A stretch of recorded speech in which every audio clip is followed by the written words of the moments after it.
अरे दीदी, आप बस दरवाजे पे नजर रखिए, बाकी आगे का काम मैं संभाल लूंगी। आप इतना मत डरिए। अरे पलक, तुम नहीं जानती हो, सासू माँ अगर हमारी चोरी पकड़ लेंगी तो वो घर से निकालने में देरी नहीं करेंगी। दीदी, मैं आपसे बोल रही हूँ ना, आप मेरे ऊपर भरोसा कीजिए। अरे इतना भी डरना जरूरी नहीं है। सासू माँ को चकमा देना मेरे बाएं हाथ का खेल है।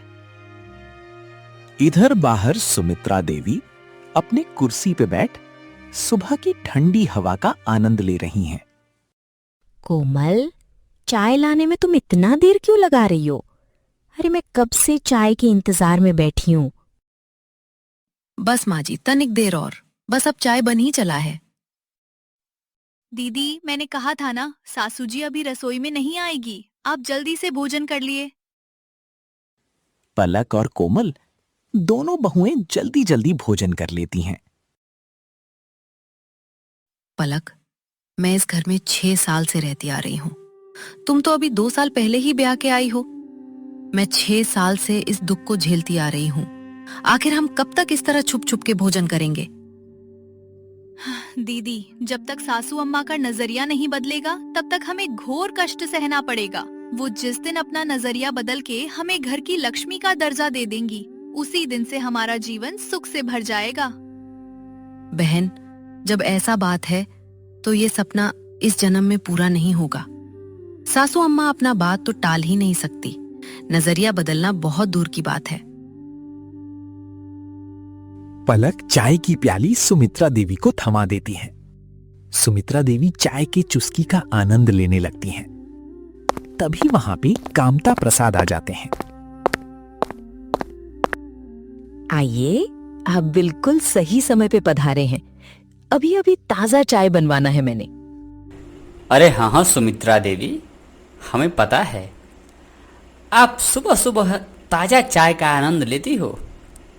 मंगवाइए, मेरे लिए भी मंगवाइए भाई। ये अपना जो आप ये स्पेशल चाय पी रही हैं, हम भी तो इसका स्वाद चखें। पलक बहू, जरा अपने ससुर जी के लिए एक चाय लाकर देना तो। पलक तुरंत चाय की प्याली कामता प्रसाद को थमा देती है।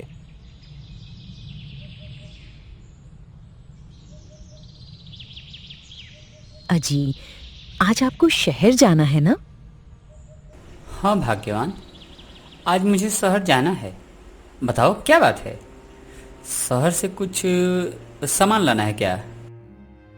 दरअसल मैं सोच रही हूँ कि घर में 4-5 किलो आम आ जाएं और सारा परिवार आम खा ले। क्या है कि अब आम का सीजन जाने वाले हैं। सुमित्रा जी, आपकी सोच बिल्कुल ही सही है। अब कुछ ही दिन में आम बाजार से गायब हो जाएगा, फिर 1 साल तक वह देखने को नहीं मिलेगा। अजी, आप जब शहर से वापस लौटना तो 5 किलो आम ले लेना। भाग्यवान, वैसे तो मेरे पास समय का बड़ा ही अभाव है, पर अब तुम कह ही रही हो तो आम लाना ही पड़ेगा। इधर रसोई के अंदर कोमल और पलक खुशी से झूम उठी। कोमल दीदी, आपने सुना? आज माँ जी ने आम मंगाया है, वो भी पूरे 5 किलो आम। हाँ पलक, शाम को हमारे घर सच में आम आएगा। दीदी, कितना मजा आएगा, आज पूरे 1 साल बाद हमारे घर में आम आएगा। पलक, हमें खुश होने से क्या मिल जाएगा? अरे माँ जी का हाल तो तुमको पता ही है। वो अपने दोनों बेटे और बेटी को 4-5 आम एक साथ दे देती है, जबकि हम दोनों बहुओं को एक एक आम दे के बहला देती है। दीदी, आपको तो एक आम मिल भी गया था। मुझे जो एक आम मिला था वो आधा से अधिक सड़ा हुआ था। छोड़ो बहन, हमारी किस्मत में आम का स्वाद चखना नहीं है। ये बात ही बंद करो। दीदी, आप मायूस मत होइए। अरे माना कि पिछली साल हमारे साथ धोखा हुआ था, पर इस साल हम धोखा नहीं होने देंगे। आज शाम को बस आम आ जाने दीजिए। उधर सुमित्रा देवी के कमरे में उनकी बेटी रूबिका दोनों बहुओं की शिकायत कर रही हैं। माँ, आधे घंटे से मैं आवाज लगा रही हूँ। मजाल है कि आपकी लाडली बहुएं मेरे कमरे में भोजन देने चली आए। अरे बेटी, रसोई में चूल्हा चल रहा है, खाना पक रहा है। हो सकता है उन्हें सुनाई ना दिया हो। तुम नाहक ही इतना क्रोध कर रही हो। ठीक है माँ, चढ़ाओ सर पे। देखना तुम्हारे बुढ़ापे में वो क्या करेंगी। आज जब तुम हाथ पांव से सक्षम हो तो इतना घमंड दिखा रही हैं, कल को जब बैठक हो जाओगी तो वो तुम्हें कांच पानी भी नहीं देंगी। बेटी, इतना गुस्सा ठीक नहीं होता। पहले तुम अपने दिमाग को एकदम शांत करो।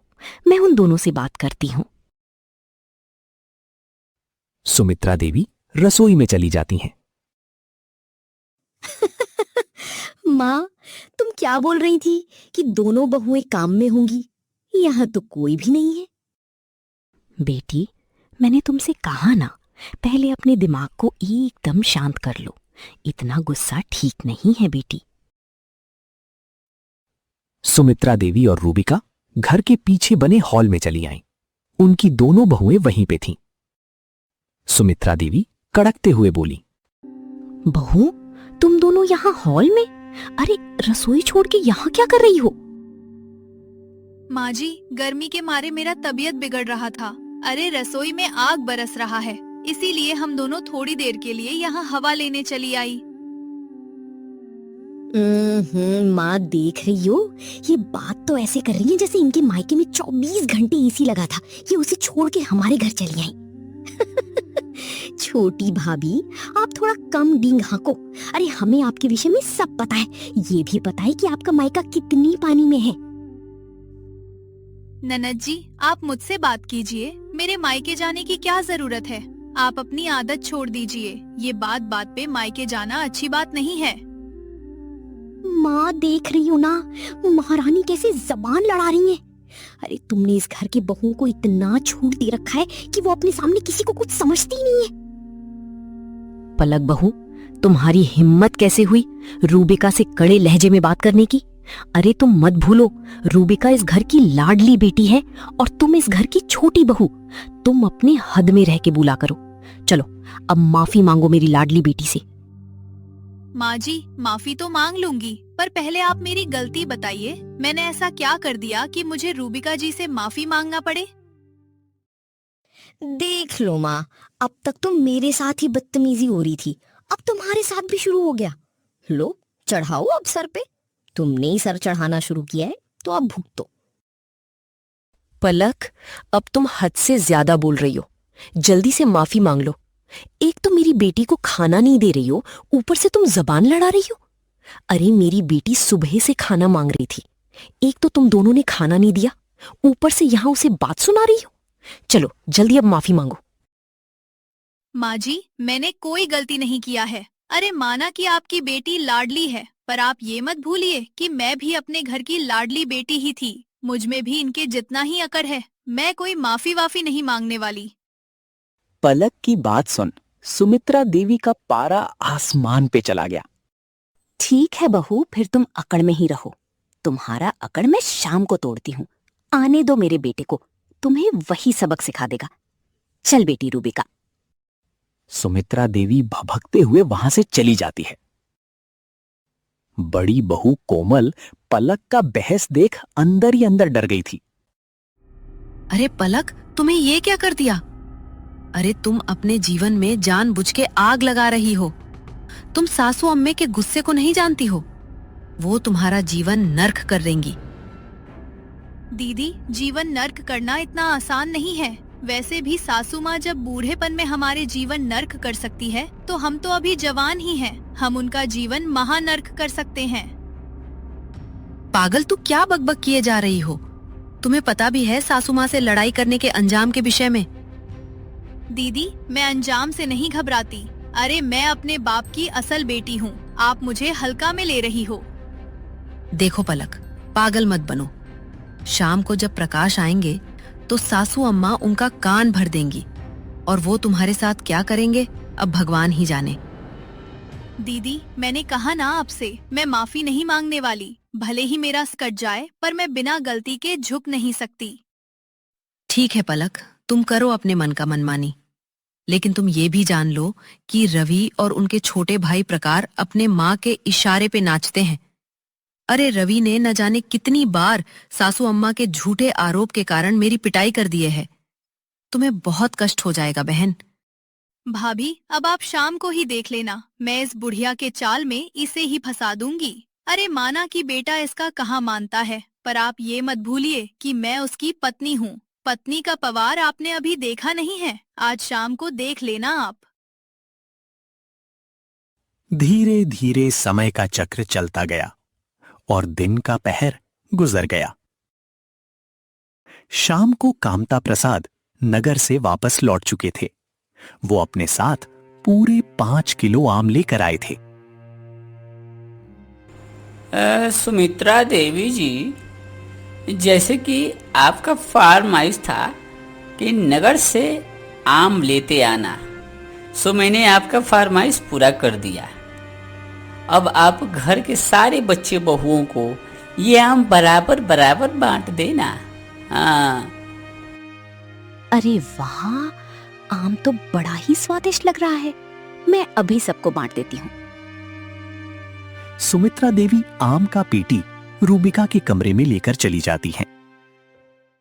माँ, मैं तो कहूंगी कि उस छोटी नागिन को सिर्फ एक ही आम दो। उसके पंख अब औकात से अधिक फैल रहे हैं। हाँ बेटी, मैं भी यही सोच रही थी, पर उस बड़ी नागिन को कितना आम दिया जाए? वो बेचारी तो हमारे खिलाफ नहीं बोलती। अरे माँ, तुम कितनी भोली हो। अरे तुम जिसे शरीफ समझ रही हो, उससे बड़ा चालबाज कोई नहीं है। बेटी, मैं तेरी बात समझी नहीं। बड़ी बहू तो हमेशा चुप रहती है, वो कभी भी जबान नहीं लड़ाती। माँ, उसे बोलने की जरूरत ही नहीं है। उसने बोलने के लिए अपना चमची लगा रखा है। हाँ, आपको क्या लगता है छोटी नागिन खुद से इतना लड़ती है? अरे उसके पीछे बड़ी नागिन का हाथ रहता है, वही उसके कान भर भर के लड़ाकू बना दिए। फिर तो बेटी उसे हम एक भी आम नहीं देंगे। अरे क्या जरूरत है नागिन को दूध पिलाने की? नहीं माँ, दोनों को एक एक आम दे देना सही रहेगा। क्या है कि पिताजी को तो आप जानती हो, वो अपने दोनों नागिन बहुओं के लिए तुरंत आम खरीद लाएंगे अगर उन्हें पता लगा कि उनको आम नहीं मिला तो। इसलिए आप चतुराई से काम लो।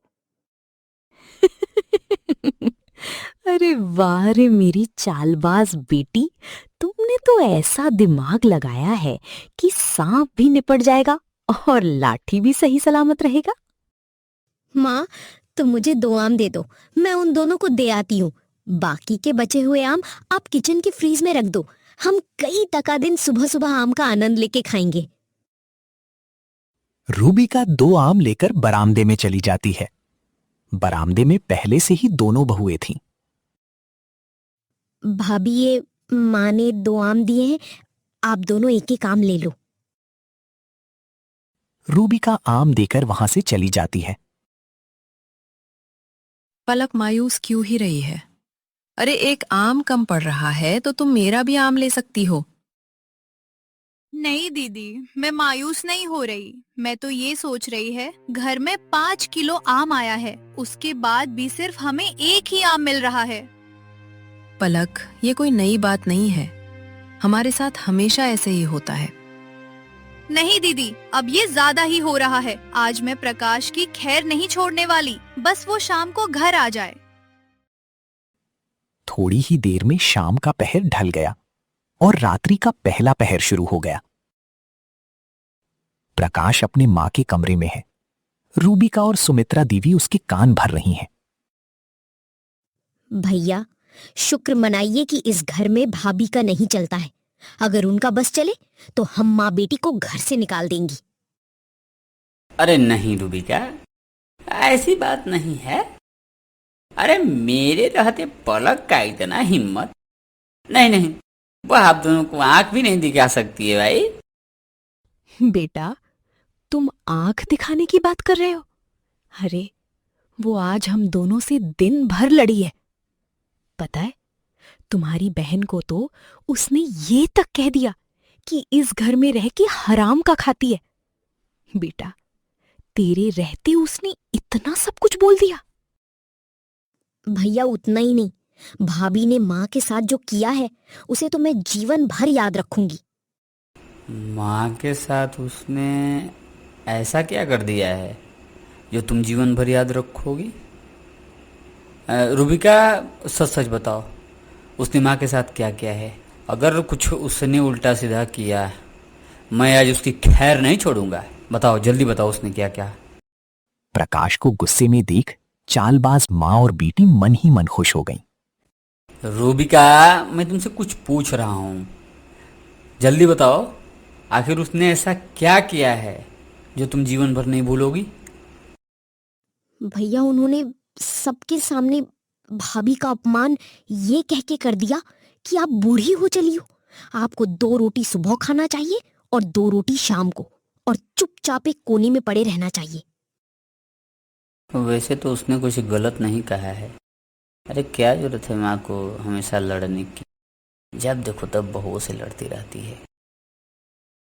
अच्छा, उसने ऐसा कहा? आज मैं उसका एक खैर भी बाकी नहीं छोड़ूंगा। माँ, तुम यही ठहरो, मैं अभी उसे सबक सिखा के आता हूँ। आज उसे हमेशा के लिए याद हो जाएगा और हमेशा वह तुम्हारा सम्मान करेगी। प्रकाश तमतमाते हुए वहां से चला जाता है। पलक अपने कमरे में बैठी एक गहरे ख्याल में खोई है। तभी वहां पे प्रकाश आ जाता है। प्रकाश को देखकर पलक, आपके आने का यही समय है। एक दिन भी ऐसा नहीं रहता कि आप समय से घर चले आओ। रोज विलंब, रोज विलंब। अरे ऐसे कब तक चलता रहेगा?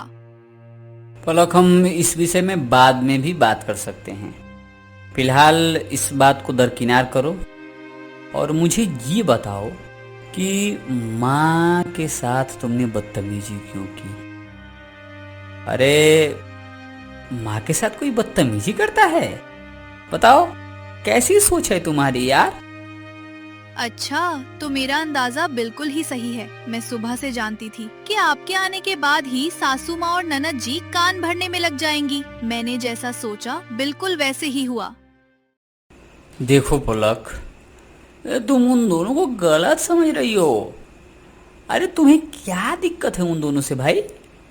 माना कि सास ननद में थोड़ा बड़ा खटास का रिश्ता रहता है, किसके घर में नहीं चलता है, उतना उतना सब होता रहता है, पर इतना भी खटास नहीं होना चाहिए कि परिवार में ही कलह का माहौल बन जाए और पूरे परिवार को कलह का सामना करना पड़े। ये अपनी आदत तुम सुधार लो। समझ रही हो मेरी बात को? आप 1 मिनट ठहरिए, मैं दूध का दूध और पानी का पानी कर देती हूँ। पलक वो एक आम प्रकाश के हाथ पे रख देती है। ये आम मुझे सुबह में मिला था। आप ही बताओ, क्या मेरे साथ ही सही हुआ है? अरे मेरे साथ छोड़िए, दीदी के साथ भी बिल्कुल ऐसे ही हुआ है। क्या हम बहुएं इस घर की नौकरानी हैं, जो दिन भर काम करे, बदले में भोजन के स्थान पे चुगली और गाली खाने को मिल रहा है? देखिए जी, अब बहुत सहन कर लिया, अब मुझसे सहन नहीं हो रहा है। क्या भाग्यवान, तुम एक आम के लिए इतना भी बात कर रही हो? अरे मैं कल ही एक बोरा आम ला दूंगा, तुम आराम से भरपेट खा लेना। चलो अब मामला खत्म करो। नहीं चाहिए आपका आम। अरे मेरी मजबूरी है, माँ बाप को दुख नहीं देना है, वरना मैं इस घर में पल भर भी नहीं ठहरती। अरे भाग्यवान, इतना गुस्सा ठीक नहीं है। घर परिवार में इतना चलता रहता है। चलो अब तुम ये सब बात छोड़ के मेरे लिए भोजन लाओ। दूसरे तरफ सुमित्रा देवी और रूबिका कमरे के पास छिपकर सारी बातें सुन रही थीं। वो दोनों तुरंत अपने कमरे में चली गईं। माँ, मुझे तो पहले से ही भैया पे शक था, आज शक यकीन में बदल गया। ये बस हमारे सामने अपने अकड़ का दिखावा करते हैं, असल में तो अपनी बीवी के गुलाम है। हाँ बेटी, मुझे भी भरोसा नहीं था कि हमारा बेटा प्रकाश जोरू का गुलाम बन गया, पर आज आंख से देख लेने के बाद यकीन हो गया। माँ, मुझे तो ऐसा लग रहा है ये छोटी नागिन कोई जादू टोना जानती है। इसने भैया पे अपना टोना करके उनको अपने बस में कर लिए। अच्छा बेटी, हमारे पास इसका भी कार्ड है। अरे ये मेरे सर के बाल धूप में सफेद नहीं हुए। मैं एक से बढ़ के एक चाल चलना जानती हूँ। बस हमें समय का इंतजार करना है। माँ, घर के सारे मर्द खाना खा लिए होंगे। अब मैं रसोई से सारा खाना लेकर आती हूँ। अरे नहीं नहीं, सारा खाना मत लाना। उन दोनों के लिए दो दो रोटी छोड़ देना। छोटी बहू नागिन है, वो सुबह की तरह शाम को भी बवाल कर देगी। इसलिए दो दो रोटी छोड़ देना। अगर वो बवाल भी करेगी तो दो रोटी के चलते हम दोनों बच जाएंगे। वैसे मेरा मन तो नहीं है। मैं तो चाहती हूँ कि ये दोनों कुछ कलह करे, पर जब आप कहती हो तो उन दोनों पालतू के लिए दो दो रोटी छोड़ ही दूंगी। रूबिका रसोई घर से सारा रोटी लेकर चली जाती हैं। वहां सिर्फ 4 रोटी ही पड़े थे। घर के सभी पुरुषों को खाना खिलाने के बाद दोनों बहुएं रसोई में भोजन करने चली आती हैं। दीदी ये क्या? यहाँ तो सिर्फ 4 ही रोटी है। थोड़ी देर पहले 20 रोटी थी। बाकी रोटियां कहाँ चली गईं? पलक, अभी थोड़ी देर पहले रूबिका जी रसोई में आई थी। कहीं उन्होंने तो नहीं नहीं, वो ऐसा नहीं कर सकती है। दीदी, आप हमेशा सीधा बन के रहती हो। अरे ये काम उनका ही है। आज कोई नया नया खाना गायब थोड़ी हुआ है। उनका रोज का काम है। खैर, हम भी कम नहीं हैं। रुकिए भाभी, मैं अभी प्रकाश से शिकायत करती हूँ। नहीं नहीं पलक, ऐसा मत करना। रुको, मैं अभी रोटी बना देती हूँ। वो रोटी लेकर गई है, हम फिर से रोटी बना लेंगे। नहीं दीदी, अब तो रोटी नहीं बनेगा। रुकिए, मैं फ्रीज देखती हूँ। उसमें खाने लायक कुछ सामान तो होगा ही। पलक फ्रिज खोल के देखती है तो उसमें उसे आम मिल जाता है। दीदी, मुद्दई लाख बुरा चाहे वही होता जो विधाता को मंजूर होता है। देखिए, ये आम हमसे छुपा के रखा गया है। रखने वाला नहीं जानता है कि खाने वाला का नाम दाने दाने पे लिखा होता है। चलिए, आज सारा आम लपेट लेते हैं। नहीं नहीं पलक, हम इसमें से थोड़ा सा आम लेते हैं। माँ को पता नहीं चलेगा और हम आम भी खा लेंगे। कौन सी माँ जी? वही माँ जी ना, जिन्होंने हमारा भोजन तक छीन लिया है। अरे मेरे मन में उनके लिए कोई स्थान नहीं है। हम ये सारा आम खाएंगे। अगर हम सारा आम खाती हैं तो सुबह में बवाल खड़ा ही जाएगा। सासू अम्मा को तुम अच्छी तरह से जानती हो पलक। दीदी, इस बात से मुझे फर्क नहीं पड़ता। अरे होने दीजिए बवाल। देवरानी और जेठानी आम खाना शुरू कर दी। कुछ ही समय में आम का सारा पेटी खत्म हो गया। अब सुबह में बवाल हो या कुछ भी, आम का स्वाद तो गजब का था। ऐसे स्वाद के लिए तो हम रोज बवा सह लेंगे।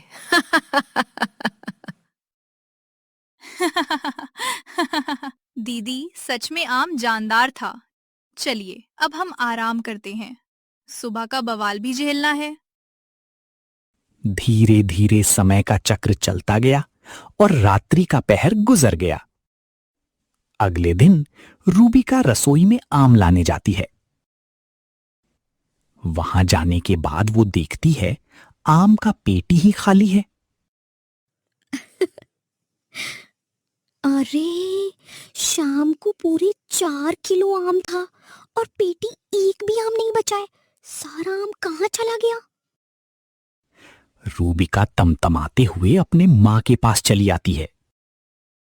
माँ, गजब हो गया। फ्रिज के अंदर एक भी आम नहीं है और आम का पेटी बिल्कुल ही खाली है। खाली है? बेटी, ऐसे कैसे हो सकता है? अरे मैं अपने दोनों हाथ से उसमें आम रखी थी, फिर आम कैसे गायब हो सकता है? माँ, तुम खुद ही जाकर देख लो, पता चल जाएगा आम कैसे गायब हुआ है। सुमित्रा देवी बिना विलंब किए रसोई में चली जाती है। वहां पे उन्हें आम का खाली पेटी मिल जाता है। पलक बहू, कल मैंने फ्रिज के अंदर आम रखा था, आज आम का पूरा पेटी खाली है। क्या तुम दोनों ने आम खाया है? आम? कैसा आम? माँ जी, हमें आम के विषय में नहीं पता। हम तो बस एक आम के विषय में जानते हैं, जो कि ननद जी लाकर हमें दी थी। उसके अलावा हमें कुछ भी जानकारी नहीं है। अरे मैंने इसी फ्रिज में रखा था। आम का हाथ पांव थोड़ी है जो वो फ्रिज से खुद निकल कर चला जाए। तुम दोनों में से किसी एक ने फ्रिज से आम चुराया है। अब सच सच बता दो, वरना मजबूर होके मुझे तमाशा करना पड़ जाएगा। देखिए सासू अम्मा, आप हमें डराइए धमकाइए मत। आपके डराने से आम नहीं मिल जाएगा।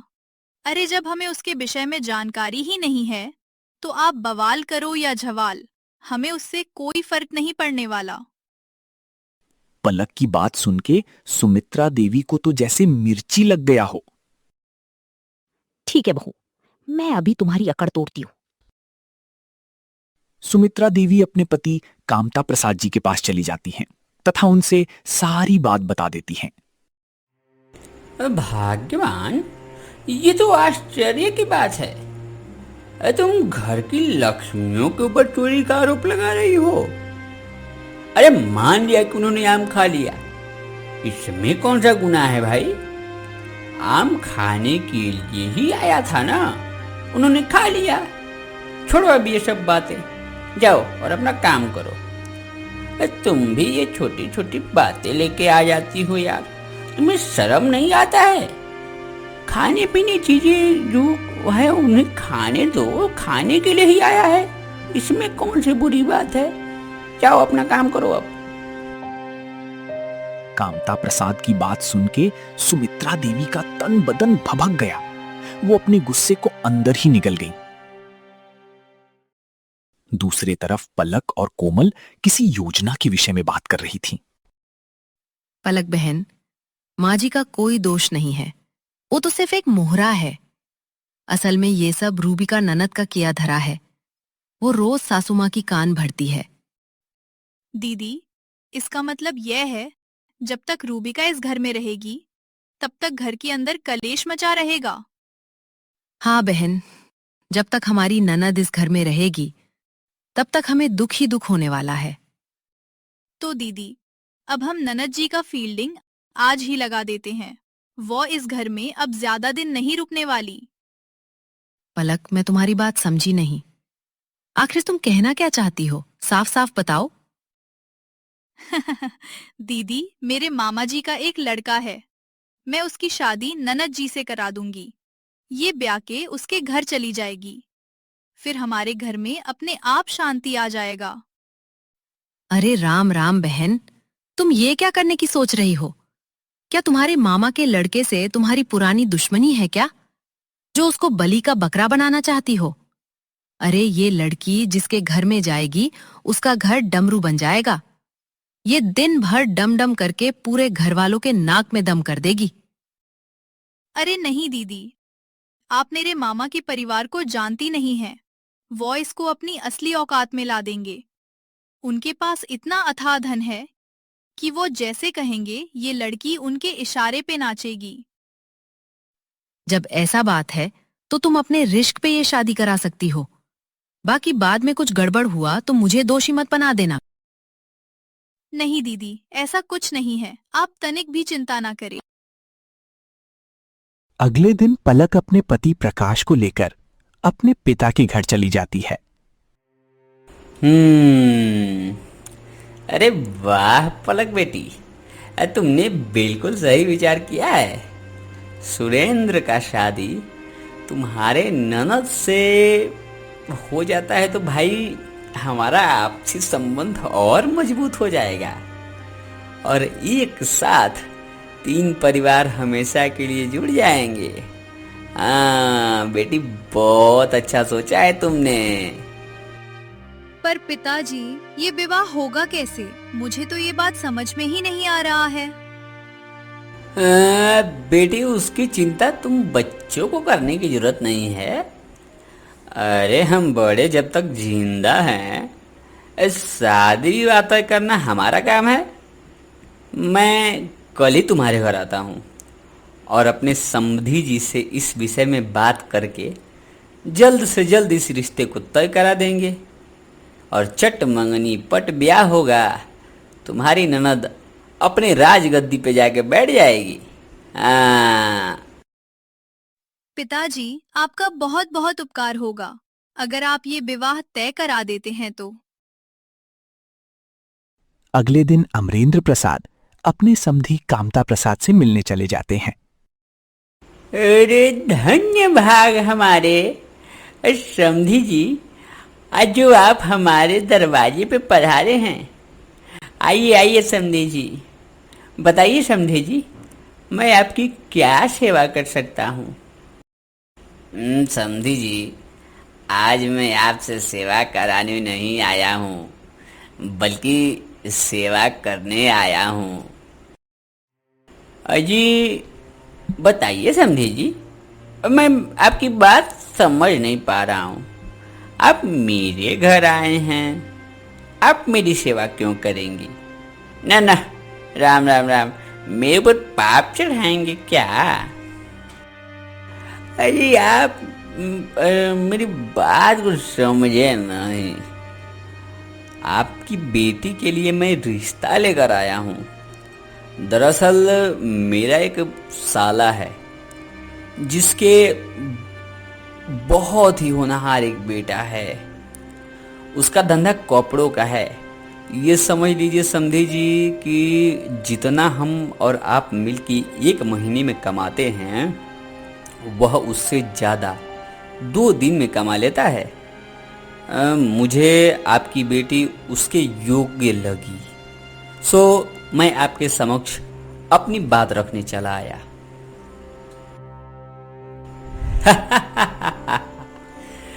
अरे समधी जी, नेकी वो भी पूछ पूछ के। अरे आप तुरंत इस शादी को तय करिए।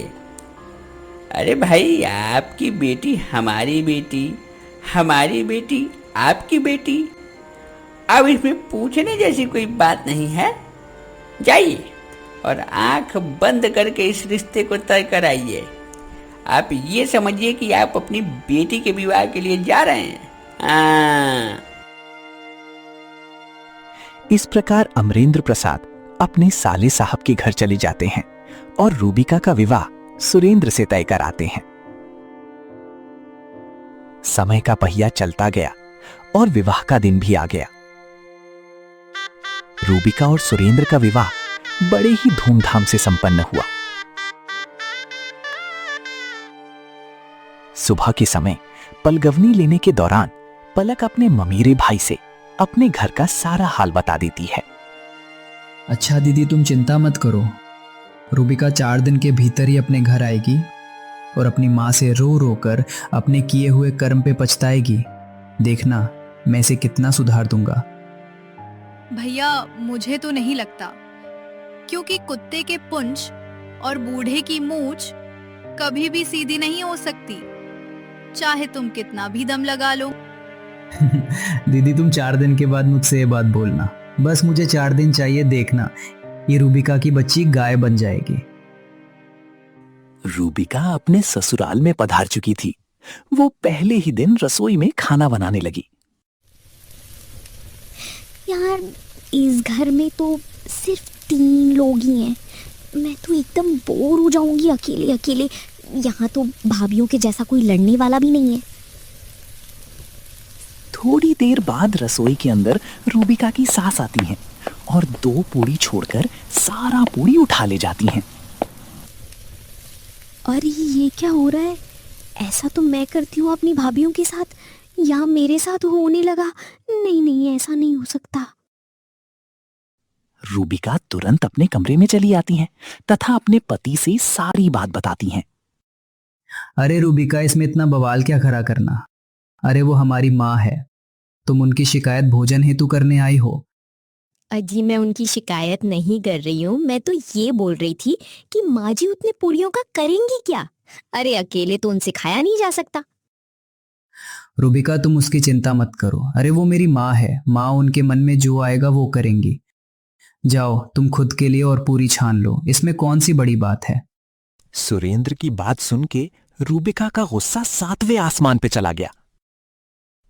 रूबिका वहां से चुपचाप चली जाती है।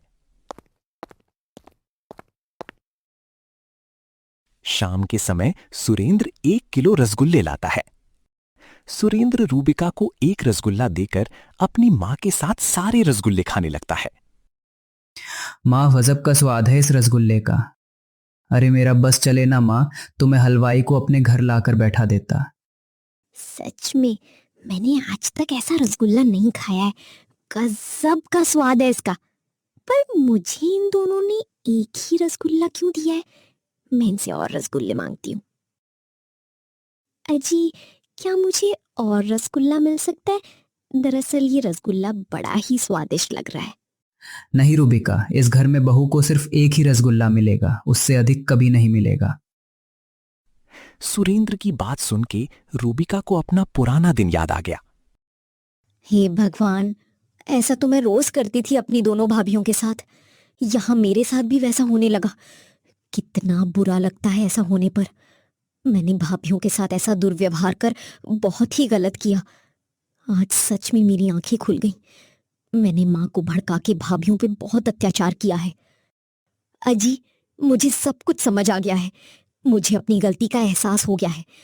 अब आप अपनी ममेरी बहन का बदला न लीजिए। आप मुझे तुरंत अपने साथ लेकर मेरे मायके चलिए। मुझे अपने किए पे पछतावा है। अच्छा, तो इतना जल्दी पछतावा हो गया? चलो, मैं तुम्हारी आंख खोलने में कामयाब रहा।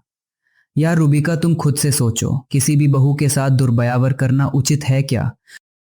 जो लड़की अपने माँ बाप घर छोड़ के आई हो, उसके साथ नौकरों से भी बुरा व्यवहार, क्या ये शोभा देता है? अजी, आपने मेरी आंखें खोल दी है। मैं आपकी जैसा पति पाकर धन्य हो गई। रूबिका तुरंत अपने मायके चली जाती है और अपनी भाभियों के पैर में गिर पड़ती है। सुमित्रा देवी जब अपनी बेटी को पैर में गिरते देखी, उनका पारा एकदम टाइट हो गया। पलक, तुम्हारा होश तो ठिकाने है ना? अरे, पैर में पहनने वाली जूती को तुम अपने सर पे रख रही हो। तुम्हारा दिमाग तो खराब नहीं है ना? माँ, दिमाग तो पहले खराब, अब एकदम सही हो गया है। माँ, मैं अपनी भाभियों से माफी ही मांगने आई हूँ। साथ ही इनका जो हक है, मैं उसे भी दिलवा के जाऊंगी। अरे बेटी, तुझे क्या हो गया? माँ, अगर मेरे ससुराल में मुझे भी पाँव का जूती कहा जाए तो आपको कैसा महसूस होगा? माँ, जैसे मैं आपकी बेटी हूं, वैसे ये दोनों भी तो किसी की बेटी है।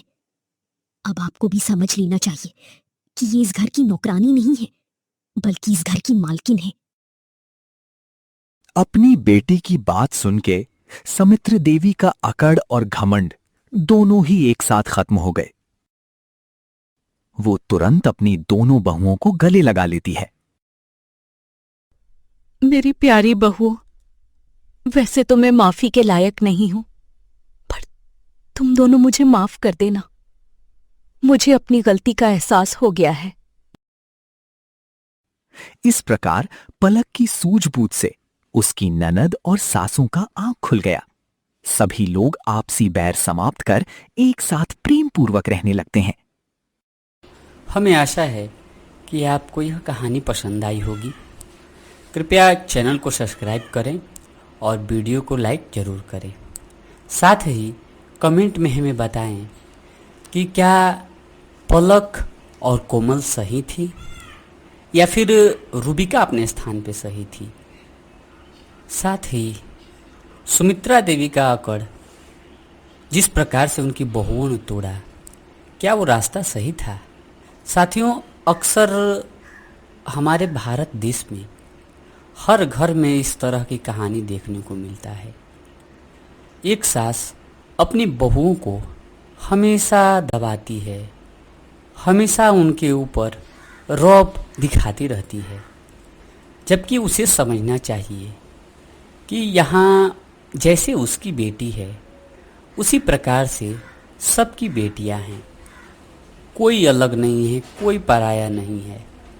सबको एक साथ मिलजुल कर रहना चाहिए और प्रेम पूर्वक एक दूसरे का सहयोग करना चाहिए। बस कहानी इतना ही था। अब हम मिलते हैं आपसे पुनः नए कहानी के साथ आप सभी लोग वीडियो को हाइप करना न भूलें। धन्यवाद। जय श्री राधे। एक चीज़ तो हम आपसे बताना भूल ही गए, अरे वीडियो को लाइक भी करना है और लाइक के साथ साथ हाइप भी करना है। तो बिना लाइक किए वीडियो अच्छा नहीं लगेगा। हम इस पे एम रखते हैं कम से कम 50,000 लाइक। देखते हैं अगर आप लोग पूरा करते हैं तो अच्छा रहेगा। धन्यवाद।